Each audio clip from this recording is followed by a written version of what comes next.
But for space travelers looking for a thrill ride, it could be a one-way ticket. It's a place from which you can't return, or at least not in the form in which you went in. Go where no one has dared to venture. Take a virtual tour of the deadliest places in our galaxy and beyond.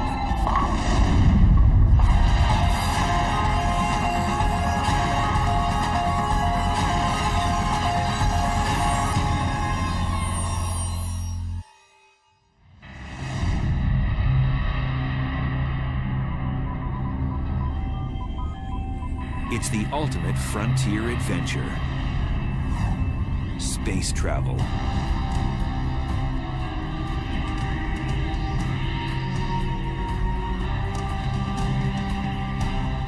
But when trekking through the galactic jungles, one must steer clear of the cosmic hot zones, places teeming with violence and intrigue.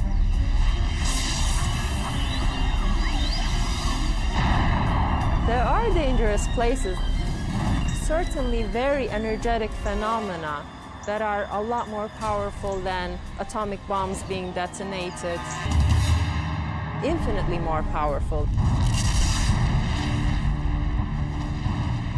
The universe does seem to be a very violent place. It seems to have been born in a violent explosion called the Big Bang, and there's all sorts of violent processes going on.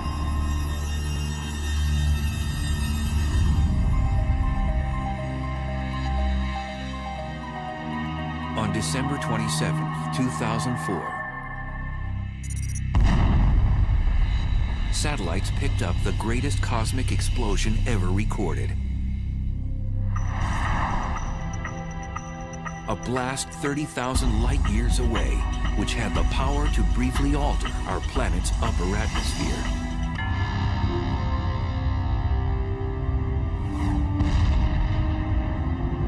The blast was caused by a magnetar, the densest and one of the most dangerous stars in space. The magnetic field strength of a magnetar is about 1,000 trillion times the magnetic field energy of the Earth. And for reference, this would wipe the information off a credit card at a distance of about 100,000 miles away. Now this distance is sort of half the distance to the moon, so it's very nearby by astronomical standards. These mischievous stars have the strongest magnetic field in the universe. Scientists have confirmed 12 of these rare stars in our galaxy, and there may be more.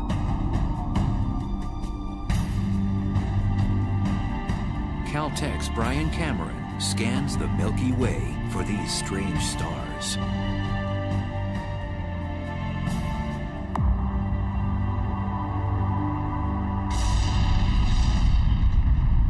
Magnetars are a special class of neutron stars with ultra-strong magnetic fields, the densest form of matter in the universe. The first magnetar showed itself in the form of a high-energy event that was detected in the late 70s, although at the time we didn't know that it was a magnetar. It wasn't until the early 90s that researchers suggested that these objects were dominated by magnetic fields, and that the magnetar theory was actually confirmed. Magnetars are born out of the death throes of massive stars. When a star dies, it begins to collapse and go supernova. Sometimes a dense neutron star forms from the cinders of that supernova explosion. During the process, a few neutron stars become magnetars, which possess a strong magnetic field. These stars eject high-energy emissions of X-rays and gamma rays. We think that normal neutron stars are born from regular stars that are something like 10 or 20 times the mass of the sun. But there's evidence that magnetars are born from possibly even more massive stars than this, something like 40 times the mass of the sun. Typically, a star of such mass would be too heavy to form a neutron star. Instead, its mass would collapse into a black hole. Black holes are formed from cramming a certain amount of mass in a certain volume, and for whatever reason, these stars are unable to do that. One theory is that some massive stars undergo a weight loss program right before exploding as a supernova, losing 90% of their mass. So instead of collapsing into a black hole, the emaciated star becomes a neutron star with extreme magnetic powers. When the magnetic force gets incredibly strong, it deforms the magnetar's crust, creating seismic events called starquakes on its surface. And eventually, this crust breaks under the stress, and the magnetic field reconfigures itself into a lower energy state. And when this happens, a fireball is launched off the side of the star. So starquakes on neutron star surfaces are thought to give rise to these giant flares that we see.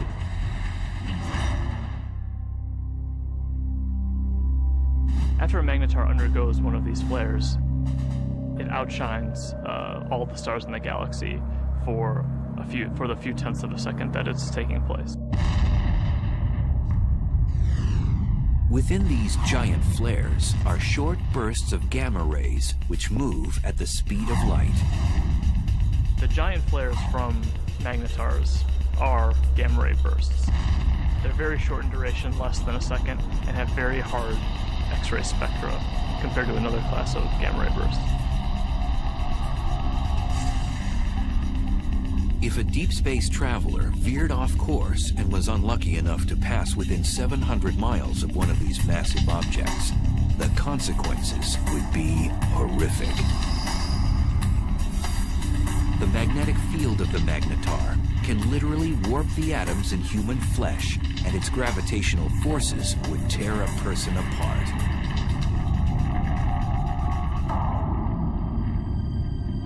So then, how close would a magnetar have to be to wreak havoc in our solar system? Some suggest that a blast from a magnetar even 10 light years away could produce cosmic chaos that would destroy our ozone layer and cause mass extinctions.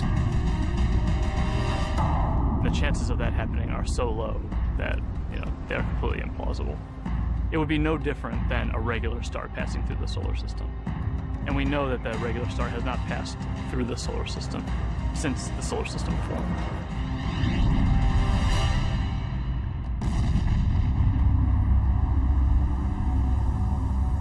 Scientists think that magnetars are only a few thousand years old and will become dim after 10,000 years. We're just now starting to understand the life cycle of magnetars. We think that they're very young, but how young is still uncertain.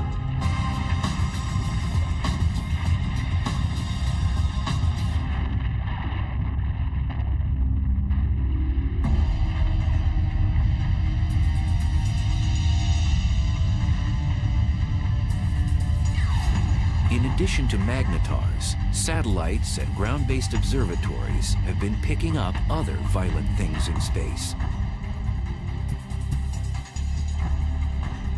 Scientists have now confirmed the existence of a phantom-like force that's so strong that it might very well be the most vicious phenomenon in the universe.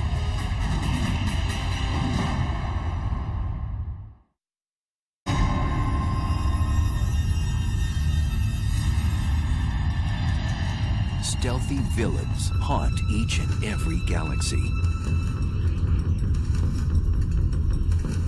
One particular beast tears up anything in its path and gobbles it down like a cocktail hors d'oeuvre. It's one of the most bizarre and destructive phenomenon in the universe, a black hole. I think a black hole is the place which is more violent than anywhere else in our universe. It's like going over the edge and you can't get back. It's fatal attraction, I suppose.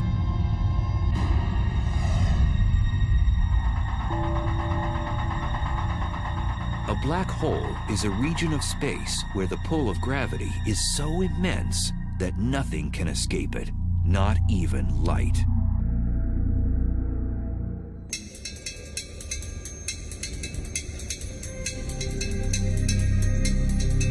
Astrophysicist and triathlete Ferial Ozel is attempting to unlock the mysteries surrounding this elusive cosmic force.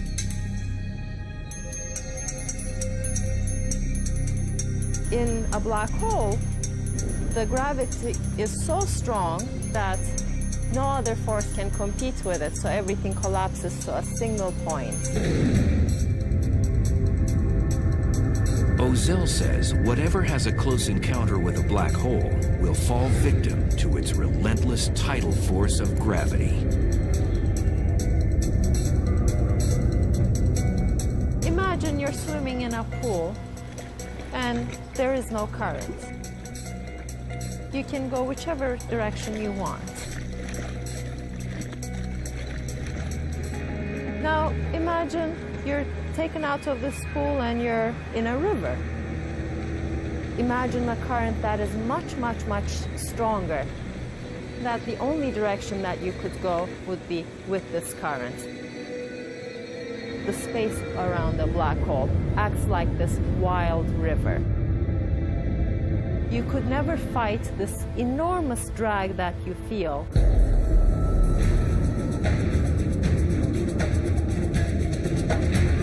As an object approaches the edge of the black hole, called the event horizon, it reaches the point of no return. As you come closer and closer to this event horizon, you would already be approaching this extremely fast motion of space under you. And your only future direction is now into the black hole.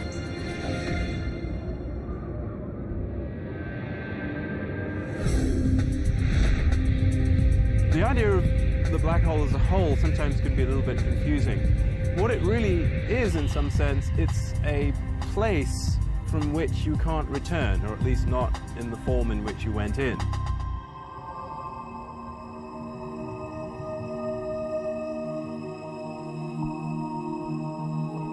Black holes are difficult to detect because, as the name suggests, you cannot see one by itself because it's black. But scientists have spotted a black hole when its gravity affects something else in space, such as a passing star. A completely isolated black hole would not be visible. What we really see from a black hole is actually the hot material that's swirling around it and that's being sucked into it. So in the neighborhood of these powerful black holes, you'll get a lot of radiation resulting from the black hole pulling in material and stretching it and twisting it as it's falling in.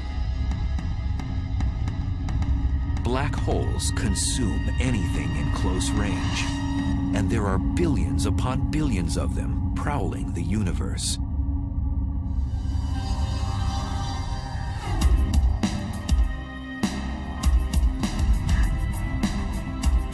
Astrophysicist Andrea Ghez is one of the world's leading black hole hunters. Black holes are not picky eaters. They'll dine on whatever get nearby. So they will happily eat gas. They will happily consume a star or a planet. When a black hole dines on a star, it does so first by tearing it apart. You might think of silly putty being stretched out, and then it just streams on in, sort of like water going down a drain. It's completely pulverized.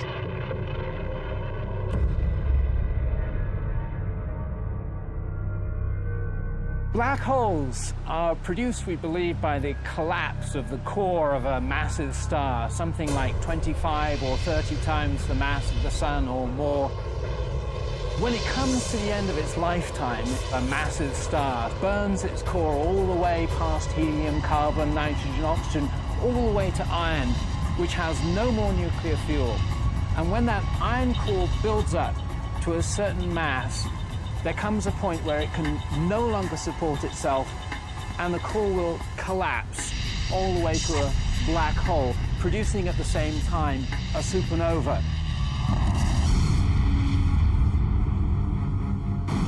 The supernova sends out explosive amounts of energy, so anything in its vicinity will get obliterated. Then the remnants of the explosion fall into a newly formed black hole. And it seems the key to the black hole's allure is gravity. Gravity will pull things around, just like the sun's gravity pulls the planets around. In fact, stars will happily orbit the black hole for most of its life and won't actually be sucked in. These stars are actually safe from the fatal attraction of the black hole. But if you do venture too close, like extremely close to the edge, then you do get sucked in. Scientists believe there are millions of wayward black holes throughout our galaxy, the Milky Way. And because we can't readily see them, one could be right next door. So how close does something have to be to get sucked into a black hole? Too close to a black hole is about the distance between the sun and the Earth, but that is certainly too close. For future space travelers, death by a black hole would be a violent way to go.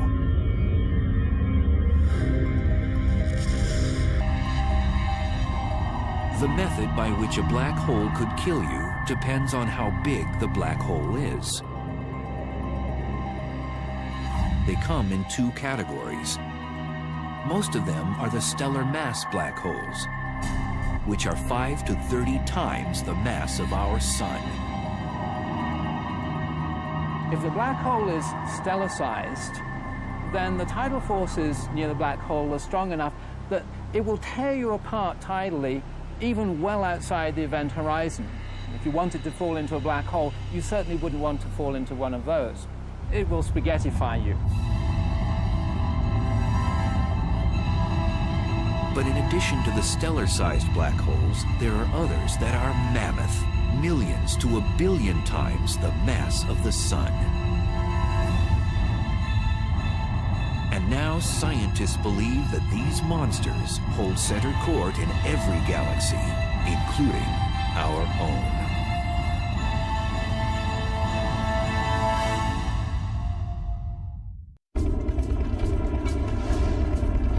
Black holes.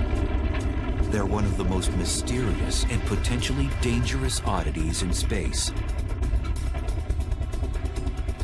A black hole has a ravenous appetite. It sucks in everything in its path and spits out what it doesn't devour. And now scientists have discovered there are supermassive black holes, which are millions of times bigger than their stellar mass cousins.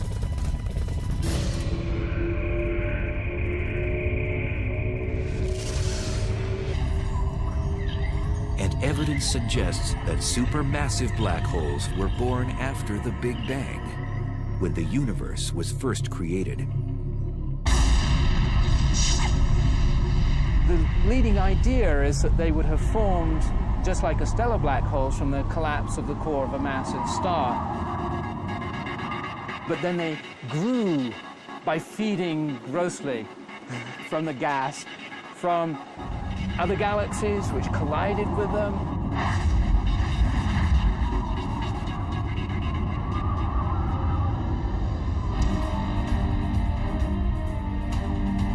Scientists have discovered that these black ogres wield their power in the center of galaxies.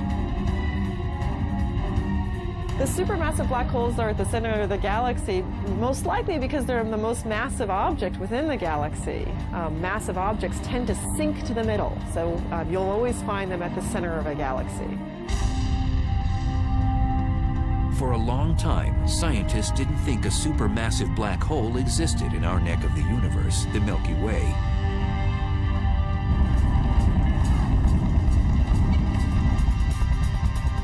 But in 1995, astrophysicist Andrea Ghez set out to prove one exists. We've done an experiment over the last 10 years to ask the question, is there a supermassive black hole at the center of our galaxy? And the way we did this experiment is to use the motions of stars at the center of our galaxy to test whether or not there's a large amount of mass inside a very small volume. And that's the proof of a black hole.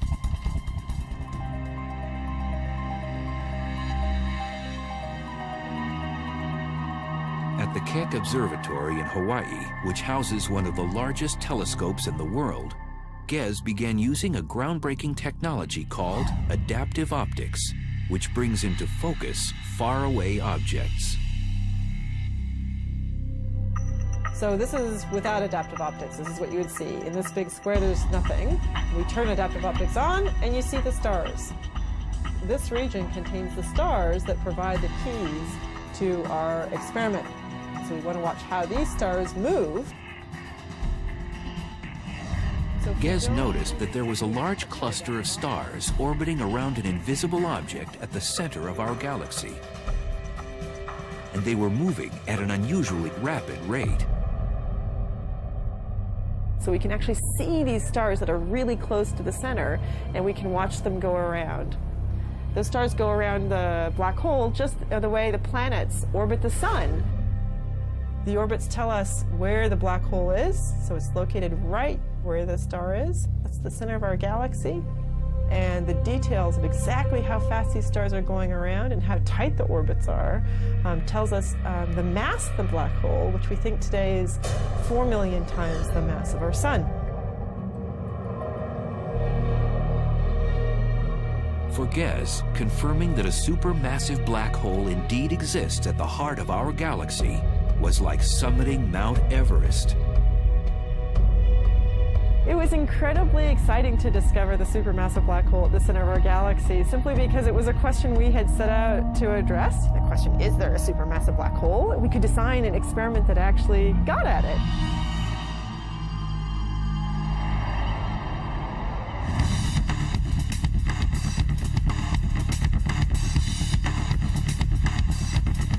Astrophysicist Andrew Hamilton says death by a supermassive black hole would be much different than by its smaller stellar mass relative. If you want to go and be a tourist and have the ultimate experience of falling inside a black hole and finding out what's really there, go visit a supermassive black hole. Much better idea. Unlike a stellar black hole, which would rip you to shreds before entering its deadly vortex, a space explorer could actually experience free-falling inside a supermassive black hole.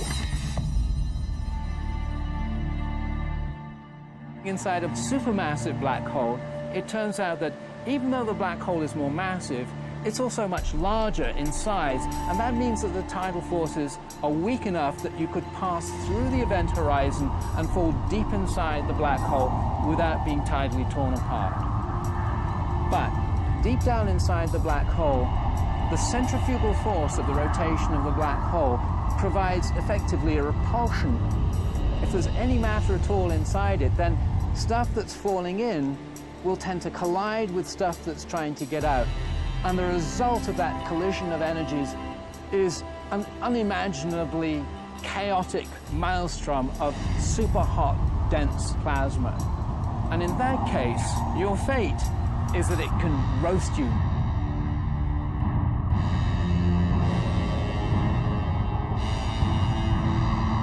So how close would space travelers have to be to get sucked into a supermassive black hole in the center of a galaxy?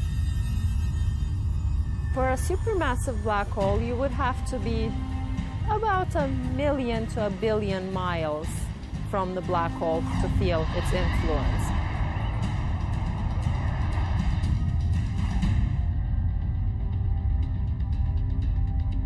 Over the years, the Chandra X-ray Observatory has caught our galaxy's supermassive black hole nibbling on cosmic matter, not binging like other supermassive black holes. Our black hole is today inactive compared to other black holes. Our galaxy has very little gas at the center, and so there's nothing really for the black hole to feed on. It's not eating very much. It's going on a bit of a starvation diet. Our galaxy's supermassive black hole appears to be fasting. This is partly due to the fact that as a galaxy ages, less and less matter is present for it to gorge on. But in the future, it might be quite a bit more active if it ever gets a fresh supply of gas at its center to feed off of. One way to rejuvenate our supermassive black hole's appetite is to collide with another galaxy. Sound implausible? 2 million light-years away, our closest neighbor, the Andromeda Galaxy, is charging toward us at almost 75 miles per second, or 270,000 miles per hour.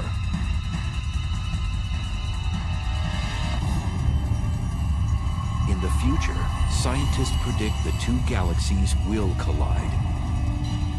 And upon impact, the larger galaxy may engage in one of the most primitive acts known in the universe.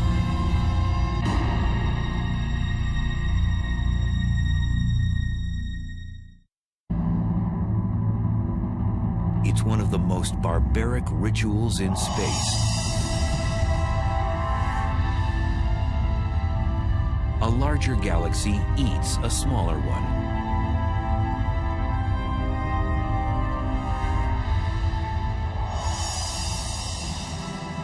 The scenario isn't a science fiction writer's fantasy.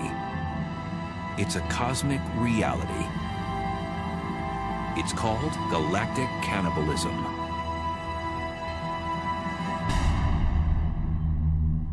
The ghastly event can occur on the celestial highway when two galaxies have a head-on collision.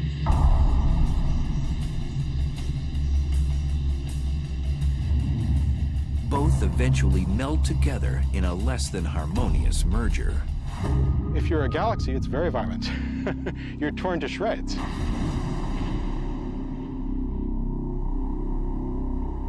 Joshua Barnes studies galaxy mergers.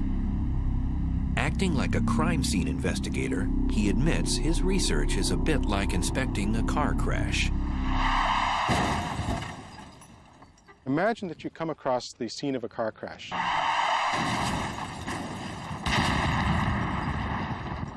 Two wrecked vehicles, but no witnesses. Nobody to tell you what happened. All you have is the physical evidence.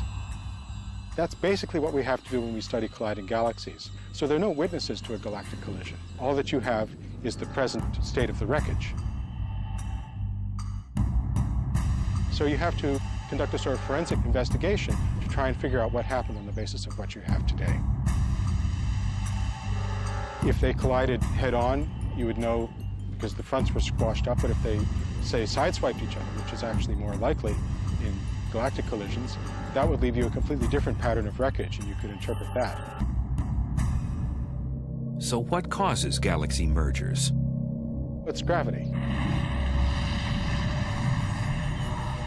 Everything in the universe is falling freely through space, and where you've got two large objects like galaxies, their mutual gravity pulls them together, so they fall into each other.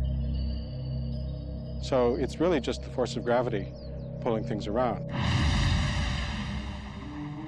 The galaxies that we're seeing colliding today, most of them have been bound and destined to collide for upwards of 10, 15 billion years, and they're only now just making it to that first collision.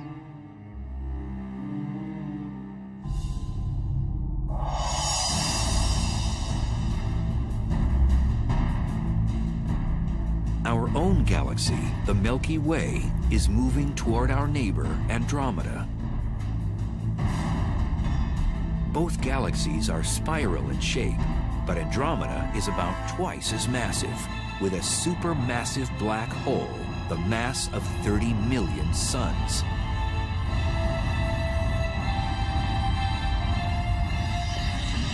It'll look a lot like a dance.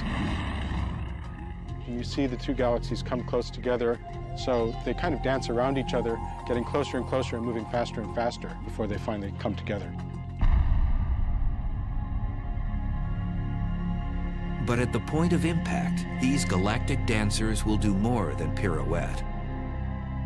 Each one has a spiral disk of stars, and then surrounding that, a halo of dark matter, invisible material that we can detect by its gravitational field. These two dark halos, which are much larger, will overlap as the galaxies pass by. Eventually, as the two galaxies spiral around each other closer and closer, you can no longer distinguish them as separate systems, and finally the nuclei merge.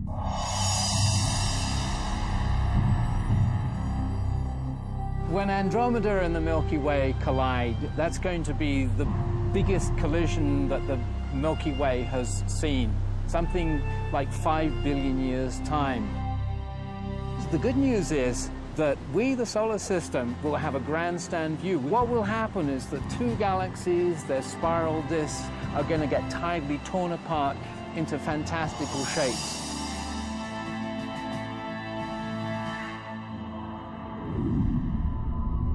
When the disks start to get close to each other, they'll throw off long streamers of stars, so-called tidal tails. And what happens to the sun and the solar system, should we still be around, it really is hard to predict. We could get lucky and be on one of those tidal tails and get a sort of bird's eye view of the whole process as we fly out. Or we could get thrown into an orbit plunging towards the center of the merging galaxies. There's basically no way to say.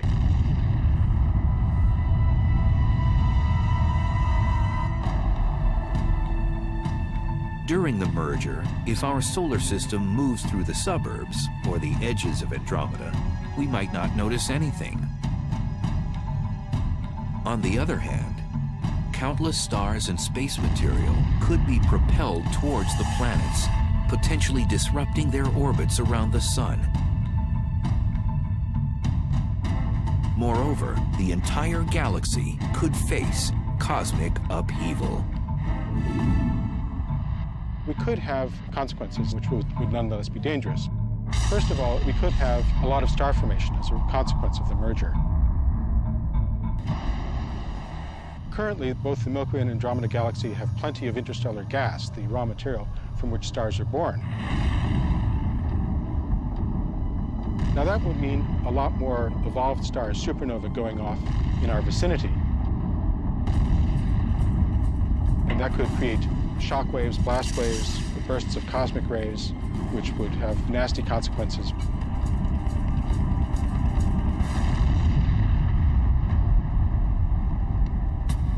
After the merger, the fate of our solar system is uncertain, as the supermassive black holes of Andromeda and the Milky Way vie for power in the newly jumbled galaxy.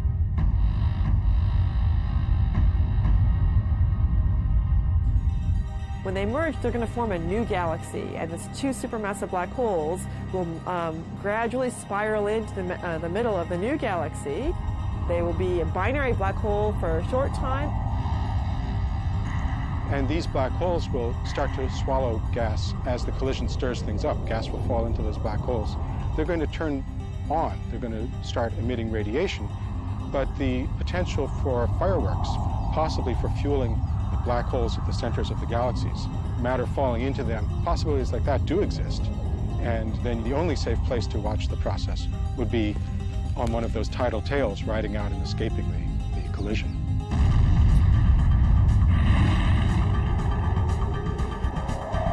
Some scientists think that Andromeda's larger supermassive black hole will eventually consume the Milky Ways. The two black holes will spiral in the center and become a binary black hole, and ultimately will merge with one another to become yet an even bigger supermassive black hole.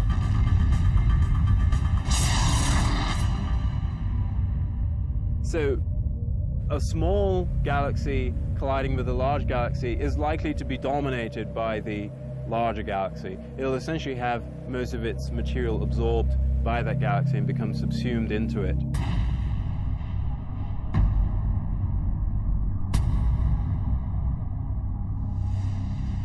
Scientists believe galaxy mergers are a way of life in the universe. Modern galaxies, including the Milky Way, have grown larger by cannibalizing smaller galaxies. Every galaxy that we see has probably been through many collisions.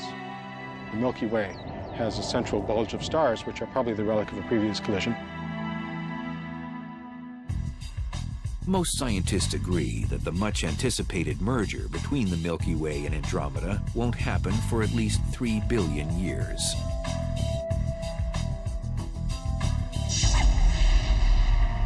But there may be more immediate dangers in space. In cosmic neighborhoods millions of light-years away, there are hyperactive galaxies that have become the big bullies on the block.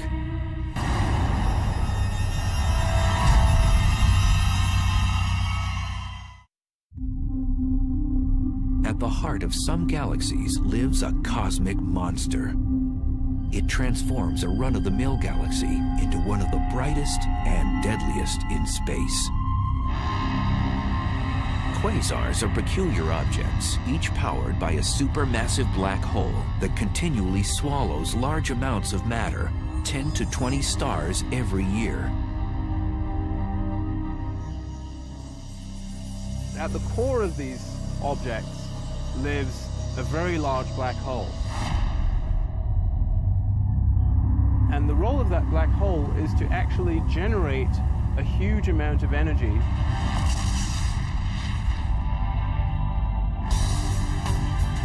Quasars are the most energy-efficient mechanisms in the cosmos. They give off more power than 100 normal galaxies. And they're 10 trillion times brighter than our sun.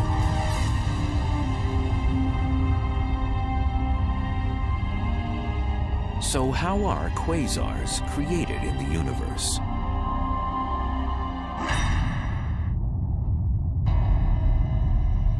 There's a fairly good connection between the last stages of a galactic merger and the so-called quasar phenomenon.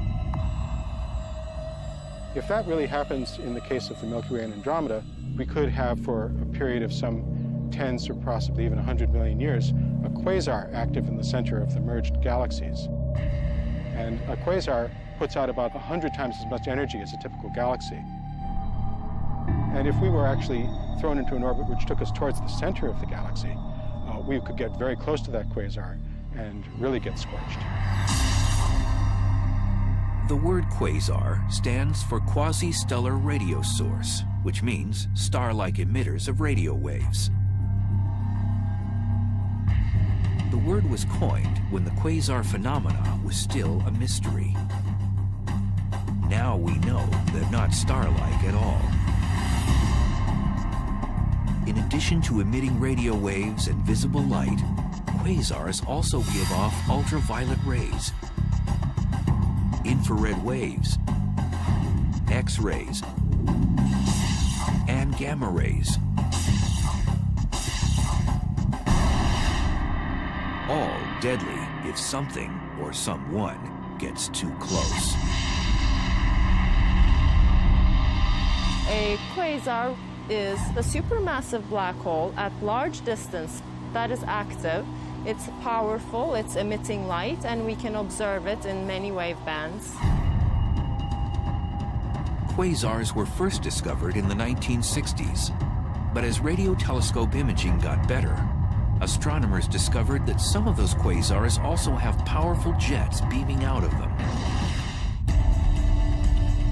These particular quasars are called blazars, probably some of the most violent phenomena in the universe.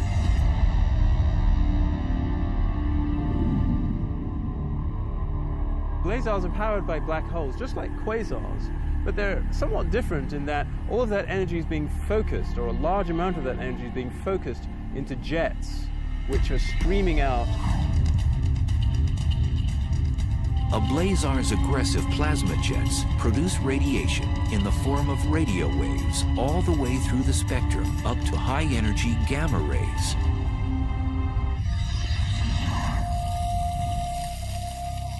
Astrophysicist Glenn Piner has been investigating the physical conditions at the centers of these exotic galaxies.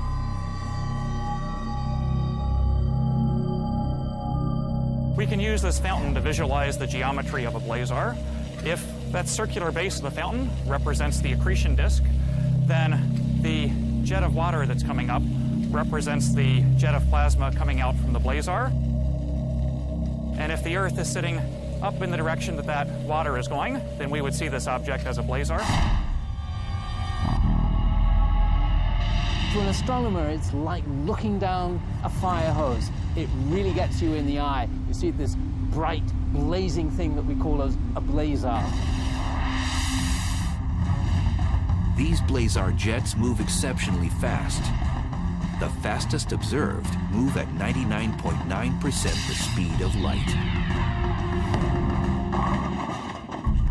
If you were to take a small object like this bowling ball and you wanted to accelerate it up to 99.9% of the speed of light, you would have to give this bowling ball all the energy produced in the world for an entire week to accelerate it to that speed.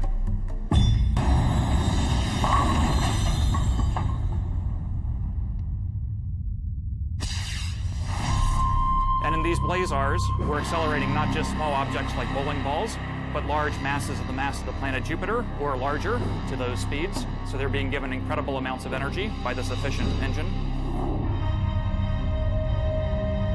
Blazars pose unimaginable consequences to cosmic objects that get too close to its deadly jet. If there was a planet relatively close, a few light years from the actual jet, the radiation on that planet could be millions of times what it gets from the star. It would be continually exposed to high levels of radiation. So I don't think we want to look for life on a planet that would be orbiting a star that's in a blazar jet. Scientists link radio telescopes all over the world to achieve the magnification needed to zoom in on a blazar jet. So to give you an analogy for what kind of magnification that is, that would be magnification sufficient to read a newspaper that someone was holding in New York from Los Angeles. We'd love to look as close to the central black hole as possible so we could actually figure out how nature is accelerating these jets and getting them up to such high speeds. And we'd also like to know what it is actually that the jets are made of, because it turns out that's something that's currently not known. Until more is known about blazars, astronomers will keep a neighborhood watch for them, as well as all the other dangerous places in our uncontrollable universe. Definitely there are violent events going on in the universe. Much, much more energy than we can even imagine on Earth. There are trillions of suns shining all at once. Those are the kinds of energies that we're talking about. But in that case, the fact that we are far away from them helps the survival of our species. If we're actually traveling through space